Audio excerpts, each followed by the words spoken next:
నమస్తే అండి. మరి చంద్రబాబు నాయుడు గారు అధికారంలోకి వచ్చి 100 రోజులు పూర్తయిన ఈ సందర్భంలో అసలు అమరావతి విషయంలో మీరు 1631 రోజులుగా నిరసనలు చేశారు, ధర్నాలు చేశారు, ఒకే రాష్ట్రం ఒకే రాజధాని ఉండాలని చెప్పి. మరి 100 రోజుల్లో అమరావతిలో చంద్రబాబు నాయుడు గారు ఎలాంటి మార్పులు తీసుకొచ్చారు? అసలు అమరావతి అనేది గత ప్రభుత్వం ఎంత సర్వనాశనం చేసిందో, ఏ రకంగా తుమ్మ చెట్లు పెంచి ఎంత అడవిలాగా తయారు చేసిందో ముందనేది చూసి, ఎప్పుడైతే చూశారో దాన్ని జంగిల్ క్లియరెన్స్ చేయించి అమరావతికి ఒక రూపం, ఇప్పుడు అమరావతిలో ఎక్కడ ఏ ప్లాట్ ఉందా, ఎక్కడ ఏం చేయనుందా అని చెప్పి చూడటానికి అనేది ముందు జంగిల్ క్లియరెన్స్ మొదలుపెట్టారు. అలాగే అమరావతిలో ఉన్న ప్రస్తుత పరిస్థితులు ఏంటో అనేది కేంద్రానికి అనేది ఇచ్చేశారు. కేంద్రంలో మన సత్తా ఏంటనేది 15,000 కోట్ల రూపాయలు అమరావతికి మరి కేటాయించే మార్గం చూశారు. వాళ్ళకు కూడా మొదట అమరావతి ఎజెండాగా పెట్టాడు. మొదట అమరావతి, తర్వాత పోలవరం అని చెప్పి ఆ ఎజెండాగా పెట్టి పోలవరానికి నిధులెన్ని, అమరావతికి నిధులెన్ని అని చూసుకొచ్చాడు. మరి 100 రోజుల్లో కూడా మరి అమరావతి రైతుల కష్టాలేంటి, కౌళ్ళు ఏంటి అని అనేది చూసి ఇవాళ ఆ కౌళ్ళకి ఎవరి అకౌంట్లో వాళ్ళకి కౌళ్ళు వేయటం అనేది జరిగింది. మరి అమరావతి అభివృద్ధికి రేపు డిసెంబర్ ఆఖరి నుంచి టెండర్లు పిలవటం జరుగుద్ది. మేము అమరావతికి కట్టుబడి ఉంటాము, రాష్ట్ర వ్యాప్తంగా కూడా అమరావతి అభివృద్ధికే కట్టుబడి ఉందని చెప్పేసి ఒక ఎజెండాతో వచ్చి అమరావతిని అభివృద్ధి చేస్తానికైతే పూనుకున్నాడు. మరి ఇప్పుడు కేంద్ర సంస్థలు కొన్ని 104 కేంద్ర సంస్థలు అనేది ఇక్కడ ఉన్నప్పుడు ఆ కేంద్ర సంస్థలకి మనం ల్యాండ్ అనేది చూపించాలి. ఆ ల్యాండ్ క్లియరెన్స్ చేసి ఇదిగో మీకు కేటాయించిన ప్లేస్ ఇదని చెప్పేసి వాళ్ళకి చూపించడానికని జంగిల్ క్లియరెన్స్ చేసి అప్పచెబుతున్నాడు. నమ్మకం అనేది వచ్చింది. పెట్టుబడులు పెడతానికి ఎక్కడ పెట్టుబడికి విదేశీ సంస్థలు ఎక్కడికి వచ్చినాయో నిన్న గుజరాత్ వెళ్ళి మరి విదేశీ సంస్థల ద్వారా పెట్టుబడులు మనకి ఇది అని చెప్పేసి మా ఆంధ్రప్రదేశ్లో నిధులు అదే సౌకర్యాలు బాగా ఉండయి, మేము మరి మీకు అందరికి తోడ్పడతామని కంపెనీలను ఎంతమందినో ఆహ్వానించడం జరిగింది. వాళ్ళు ఎంతమంది వస్తారేందనేది తర్వాత ఎక్కడుంటే అక్కడికి నేను ఆంధ్రప్రదేశ్ని అభివృద్ధి చేయాలని ఒక లక్ష్యంతో ఎక్కడంటే అక్కడికి వెళ్ళి అమరావతిని, ఆంధ్రప్రదేశ్ని అభివృద్ధి చేస్తానని చెప్పి ఒక ఒప్పందం అయితే చేసుకున్నాడు. గత ప్రభుత్వం గజం భూమి ఇయటానికి కూడా జనం దడిసి పెన్నా అనుసంధానానికి కూడా భూములు ఇలా. అట్లాంటిది ఇప్పుడు చంద్రబాబు గారి నమ్మకం మీద ఎక్కడైనా సరే ఏ పరిశ్రమ పెడతానైనా సరే రాష్ట్ర వ్యాప్తంగా ప్రజలు కూడా ఈయన అడిగితే భూములు ఇయటానికి సిద్ధంగా ఉండారు. ఇప్పుడు రైల్వే ప్రాజెక్టుకి 500 ఎకరాల రైల్వే ప్రాజెక్టుకు పోతుంది. దాళ్ళు కూడా రైల్వే ప్రాజెక్టు పోతుంది, మాకేమైనా అన్యాయం జరిగిద్ది అని అధైర్య పడతల్లా. చంద్రబాబు గారు మనకు న్యాయం చేస్తాడు అని చెప్పేసి ఒక నమ్మకంతో ధైర్యంగా ఉండారు.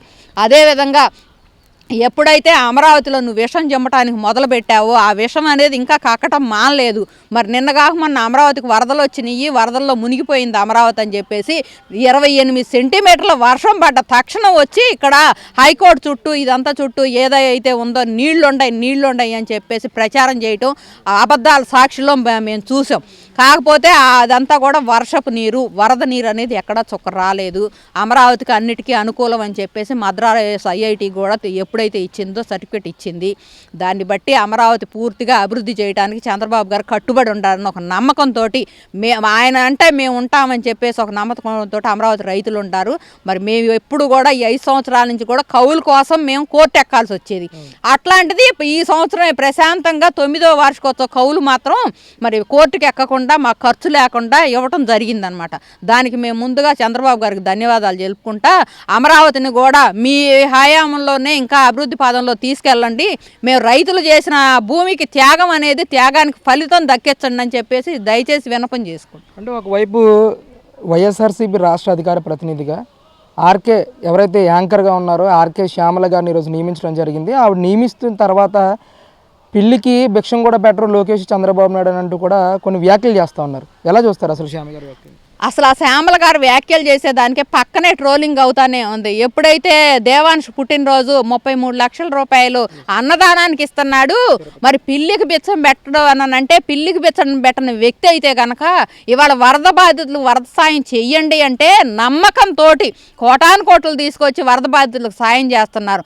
మరి ఏంటంటే నేను పదవి ఇచ్చేటప్పుడే ఒక రూల్ ఉంటుంది అన్నమాట. వైసీపీ నాయకుల్లో ఒక రూల్ ఉంటుంది ఏంటంటే పాలక పక్షాన్ని ఎవరైతే బాగా బాగా తిడతారో వాళ్ళకే పదవి నిలుస్తుంది అని చెప్పి ఆ విధంగా ఆవిడ శ్యామల ఏమి నిర్ధారణ ఉందో తెలియదు కానీ మరి ఇంతమంది మరి కృష్ణానది వరదల్లో ఇంతమంది ఇదైతే ₹1 కోటి ప్రకటిస్తున్నాను ఇంతవరకు రూపాయి కూడా ఇకపోతే పాపం మీ జగన్మోహన్ రెడ్డి ఏం చేశాడని చెప్పుకోవడం చేతగాక ఏదైతే అబద్ధాలు చెప్పగలిగిన వాళ్ళే నా హయాంలో ఉంటారు అని చెప్పి వైసీపీ ఎజెండా కాబట్టి ఆ ఎజెండా బుచ్చుకొని ఆవిడ మాట్లాడుతుంది కానీ దానిలో నిజం లేదని చెప్పేసి విపరీతమైన ట్రోలింగ్ సామాన్యుడు కూడా ఆమె పక్కన పెట్టుకొని ట్రోలింగ్ చేస్తానే ఉంటారు ఆ ట్రోల్స్ని తట్టుకొని ఆమె నిలబడగలిగితే గొప్పే. అంటే ముఖ్యంగా ఆవిడ మాట్లాడుతున్నారు వరద సహాయానికి ₹1 ఇచ్చారు, అలాగే కొంతమంది చనిపోతే వాళ్ళకి లక్షల్లో డబ్బులు ఇచ్చారని చెప్పి, అలాగే వరద వచ్చినప్పటి నుంచి కూడా ఈ రోజుకి పాల ప్యాకెట్లు కానీ నీళ్లు కానీ పులిహార ప్యాకెట్లు కానీ ప్రతిరోజు అందిస్తున్నారని చెప్పేసి కూడా ఆవిడ మాట్లాడుతూ ఉన్నారు. ఎంతవరకు నిజమంటారు ఇది? వాళ్ళు అందించకుండా ఊరికి మాటలు చెప్పటం కాదు, ఎక్కడైనా సరే ఇదిగో మా జెండా వేసుకొని ఇక్కడ 10 మందికి మేము కనీసం పులిహార పొట్లం ఇచ్చామని చెప్పి ఒక ఫోటో అన్నా ఇవ్వమంటే దానికే దమ్ము ధైర్యం లేదు. ఊరికి మాటల ప్రచారం తప్పితే చేతల్లో చేసేది లేదు. అదొకటి గమనించి ప్రజలు ఎవరి కాళ్లే సిద్ధంగానే ఉండారు. మీరు గనక ఆ వరద ప్రాంతాల్లో గనక వెళ్తే మిమ్మల్ని తరిం కొడతారని చెప్పి మీరు ఆ మధ్యలోకి వెళ్లకుండా ఎక్కడో పాపం కాస్త నీళ్లలో దిగి అట్టట్ట షో చేసి వెళ్ళావు. మరి ఎన్నిసార్లు వెళ్ళి ఎంత విజిట్ చేసావో నిరంతరం మరి ఆ వరద బాధితుల మధ్యలోనే ఉండి వాళ్ళకి ఏమందినయా ఏం అందలేదా అని చెప్పిన ఆయన్నేమో పబ్లిసిటీ పిచ్చి అన్నారు.